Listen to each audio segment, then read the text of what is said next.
ভাই কাজ করছিলাম, এখন রাত প্রায় 11:30 মতন বাজে। তবে কয়েকদিন ধরে মাথার মধ্যে একটা জিনিস খুব ঘুরছে। আজকে সেটা একটু বলি। কেন বলছি তার কারণও আছে। কারণ দেখো, আজকাল যখন বিভিন্ন জায়গায় যাওয়ার সময় আমার নিজের স্কুলের সামনে দিয়ে যখন হেঁটে হেঁটে যাই, তখন দেখি মানে ক্লাস 6, 7, 8, 9, 10 যাই হোক, ব্যাপারটা সেটা নয়, সকলেই দেখছি ওই মাথা নিচু করে, মানে সেটা টিফিনে হোক, স্কুল ছুটির পরে হোক বা স্কুল যাওয়ার সময় হোক, সবার মাথা ওই নিচু করে ফোনের দিকে তাকিয়ে আছে। আমি তো মাঝে মধ্যে এটাই ভাবি, আরে ইয়ার কষ্ট হয় না, একটু একটু তোল, মাথা উঁচু করে কিছু দেখ। তবে এনিওয়ে, প্রশ্নটা হচ্ছে যে মানে আমি নিজের মধ্যে খুব অদ্ভুত মনে হয় যে এটাই কি অ্যাকচুয়াল স্কুল লাইফ? আমার তো মনে হয় না। আর একটা বলি, সেটা হচ্ছে যে একদিন কলেজ থেকে বাড়ি আসছিলাম, দেখলাম রাস্তার ধারে একটা বাচ্চা, মানে আমারই ভাই হয়, রাস্তার কোণে বসে গেম খেলছে। কী গেম? পাবজি। আমি নিজেও পারি না খেলতে, বাট গর্ব করে বলতে পারি যে ওই স্কুল যাওয়ার সময় বা এই রকম মানে অদ্ভুত অবস্থায়, সন্ধ্যা হয়ে গেছে বা যেখানে সেখানে গেম নিয়ে পড়ে আছি, এটা আমরা করিনি, মানে অন্তত আমি করিনি, গর্ব করে বলতে পারি। দেখছি ও ওখানে গেম খেলছে, আর উল্টো দিকে তার মাও বারবার ডাকছে, খুব জোরে জোরে চেঁচাচ্ছে, কোথায় গেলি, কোথায় গেলি, বাড়ি ফের, এখন অবধি খেলছিস, এই করছিস, সেই করছিস বলছে।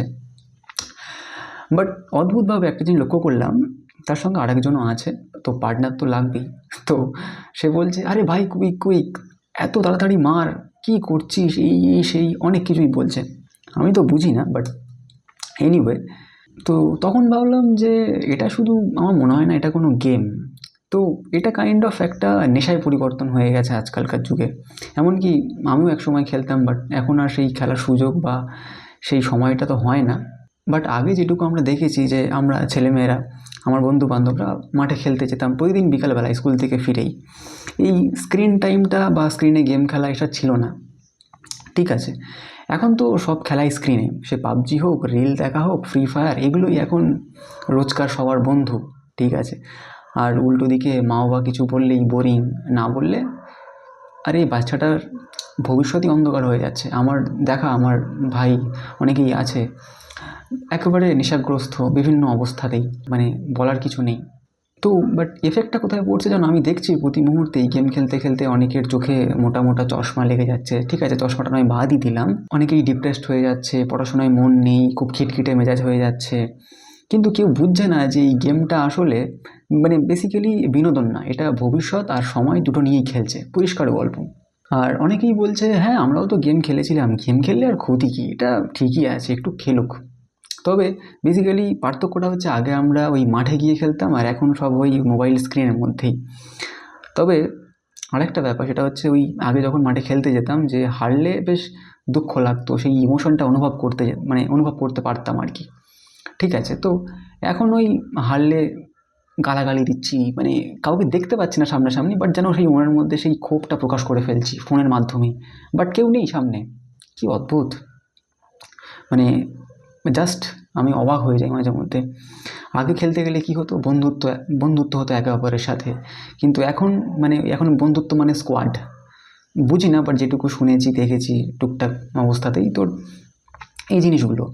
বাট বেসিক্যালি কী বলতো, সমস্যার জায়গা হচ্ছে যে মানে গেমটা সমস্যা না, সমস্যাটা হচ্ছে যে তার কতটা নিয়ন্ত্রণ আমরা করতে পারছি।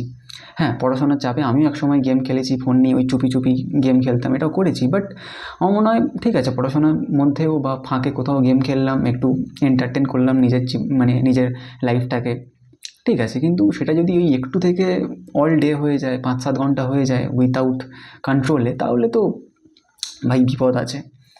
বাট এখন একটা জিনিস বলতে চাই যে মানে আমরা সবাই চাই যে আমাদের শিশু ভাই বোন সবাই আমরা প্রযুক্তি জানি, বুঝি, এআই গেম সব কিছু বুঝি, অসুবিধা নেই, আধুনিক হোক প্রযুক্তি, জানি বুঝি, এটা আমরা সবাই চাই। কিন্তু মানে ওই প্রযুক্তির ফাঁদে পড়ে যদি মানুষটা পিছিয়ে যায়, তাহলে কী লাভ প্রযুক্তি ব্যবহার করে? সেটা অবভিয়াসলি পিছিয়ে যাওয়ার কোনো মানে তো হয় না, সেটা আমাদের এগিয়ে যাওয়ার জন্যই তৈরি করা হয়েছে। ঠিক আছে, তো বেসিক্যালি মানে কী জানো, মানে একটা গেমে জেতার আনন্দ খুব অস্থায়ী, এটা খুব সত্য কথা। কিন্তু বাস্তব জীবনে যদি কেউ হেরে যায়, সেটা ওই গেমের রিস্টার্ট বাটন দিয়ে বা আবার নতুন করে গেমটা শুরু করার কোনো বাটন সেখানে থাকে না, মানে অ্যাকচুয়াল লাইফে থাকে না। তো আমার মনে হয় এই নেশা থেকে বেরিয়ে আসাটা খুব দরকার যে কোনোভাবে। মানে চেষ্টা করা দরকার। একদিনে তো আমার মনে হয় না হবে, বাট চেষ্টা করাটা খুব দরকার। তো তাই আমার মনে হয় যে হ্যাঁ, তোমরা গেম খেলো, বাট কিছুটা নিয়ন্ত্রণের মধ্যেও রাখো। মানে সময়টাকে অ্যাটলিস্ট বোঝো যে আমার কোন সময়ে গেম খেলা উচিত, আমার কাজটা আগে নাকি গেম খেলাটা আগে, সেগুলো একটু নিজের মনকে প্রশ্ন করতে শেখো। মানে আমি ইউজুয়ালি যেটা ফলো করি, নিজেকে প্রশ্ন করি যে আচ্ছা, আমি এটা করছি, এখন করছি, এটা কি খুব দরকার, এটাকে আমি পরে করতে পারবো না? এই জিনিসগুলো মানে সব কিছুর পিছনে একটা কেন নিজের কাছে ক্লিয়ার রাখো দিমাগে, যে কেন করছি। যদি তোমার সেই সময়টা গেম খেলার জন্য বরাদ্দ থাকে তাহলে তুমি গেম খেলো, বাট সেটা নির্দিষ্ট সময়ের জন্য, তারপর আর খেলো না ভাই। বেকার একটা সময় নিজের জন্য এইসব গেম টেম খেলবে, তারপরে পড়াশোনা পিছিয়ে যাবে, বন্ধুরা পাত্তা দেবে না, বাবা মারা গালাগালি দেবে, লাইফটা মানে বুঝতেই পারছো কী হচ্ছে। আমার মনে হয় এই জিনিসগুলো একটু কন্ট্রোলের থাকাটা দরকার, বা রেখো, তোমরা সবাই চেষ্টা করো, তাতে খুব বেটার হবে। আর একটু শরীর স্বাস্থ্য বা বাইরে গিয়ে খেলার চেষ্টা করাটা খুব দরকার। ফোনে ওই পাবজি রিল এইসব না খেলে, তাতে তোমার নিজেরই লাভ হবে, নতুন বন্ধু বান্ধবীরাও হবে।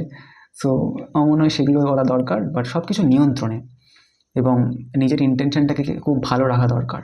তবেই লাইফে মানে কিছুটা হলেও ভালো মানুষ অন্তত হতে পারবে, একটু গ্যারান্টি। আর ভালো মানুষ হলে ভালো লাইফ লিড করতে পারবে, ভালো লাইফ অবভিয়াসলি তোমার প্রতি অ্যাট্রাক্টেড হবে। সো আমার মনে হয় এই জিনিসটা খুব করা দরকার। আর আমি এটা কেন বললাম, কারণ আমি এগুলো দেখছি, বাট হয়তো সামনাসামনি অনেক সময় বলার সুযোগ পাই না, বাট আজকের এই ফোনের থ্রু দিয়ে হয়তো বলার বা বলতে পারলাম। তো আই থিঙ্ক জিনিসগুলো একটু বোঝা দরকার। তো আজকে এখানেই ভিডিওটা বন্ধ করছি। খুব সাধারণ কথা বললাম, জাস্ট কাজ করছিলাম, কাজ শেষে কথাগুলো বললাম।